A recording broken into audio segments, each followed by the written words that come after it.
to TV Show Tuesdays, TV Show.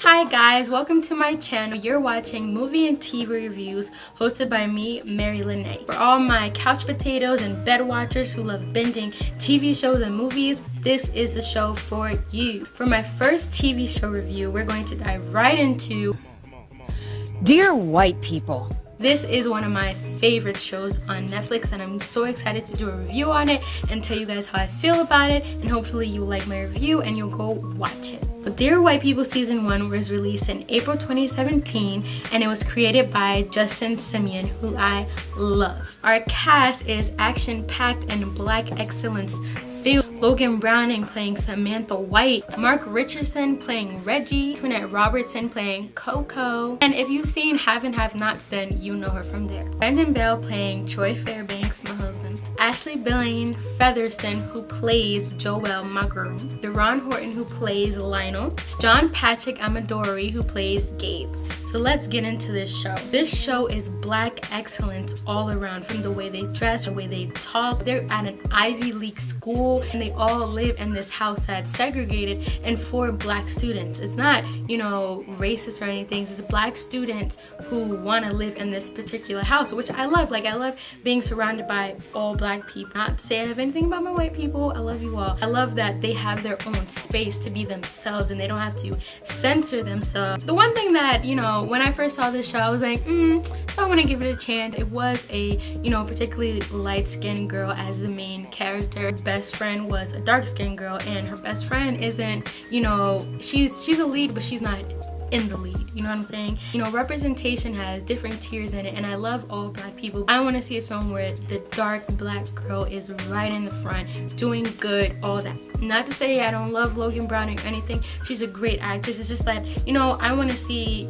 something different. And what I love about Dear White People is I feel as though all the characters are somewhat parts of me. It's crazy, and I love that I can see representation in different characters, even the male characters. So we're going to start off with my man's Lionel. Lionel wants to be a reporter. He works for The Independent, and he's just, you know, trying to figure out where his story should lie. And one factor about Lionel is that he is a gay character. What I love about this show is that just the fact that he's gay doesn't define who he is. It's just one factor. Lionel is a black male, is a gay black male who also uncovers, you know, huge secrets about the school that set so many things off in the series. A lot of shows make a character being gay its only factor, like that's their only storyline. Lionel has so many different complexities and things that make him relatable, and I love that Justin Simien and the writers were able to put that in. I'm sorry again if you haven't seen it. Sam is half white and she's half black. I love her because she seems so fearless, like she fights for right, you know, she knows when something's not right, and that's what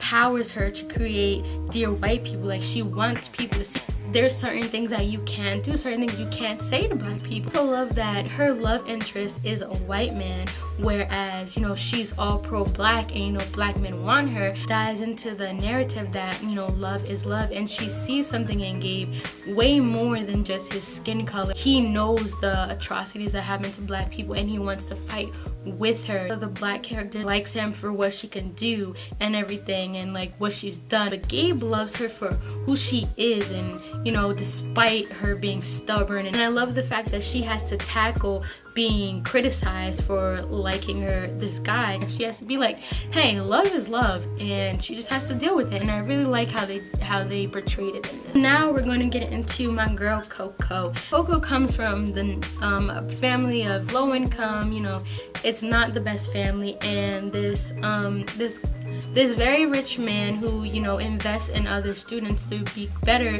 brings her along and teaches her and gets her into this Ivy League school.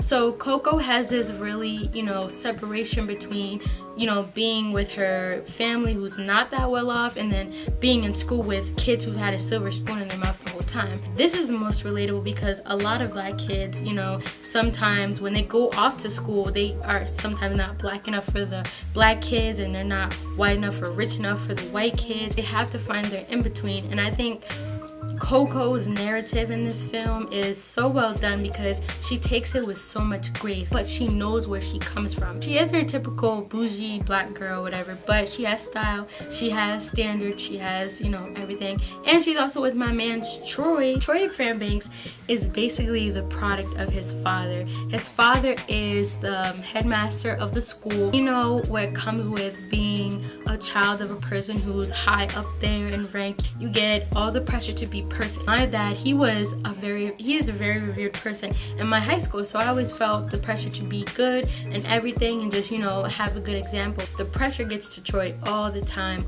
He's told by his dad, you're not good enough. He's told by Coco, like, you gotta do more, you gotta do more. Like, Coco is on a whole nother level than Troy.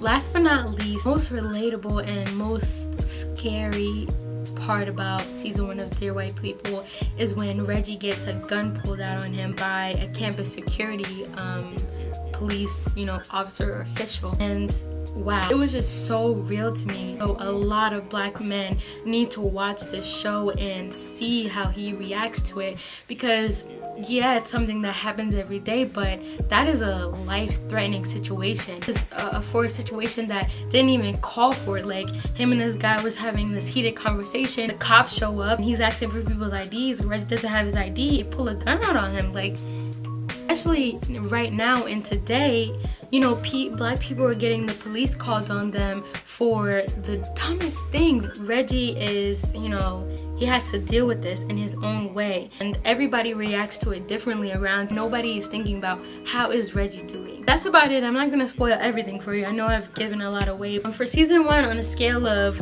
1 being don't even put it on TV anymore and 10 being given an Oscar, Grammy, and every award known, I'd say it's about a good 8.5, 9. I only say this because I feel as though there's so many more things that it needs to say, it needs to do for it to be absolutely great, and I can't wait to do a review for you guys of season 2, so stay tuned for that. Alright guys, thank you so much for watching, and please like, subscribe, and comment down below what you think. So TV shows and movies that you want me to do a review on. Alright, bye!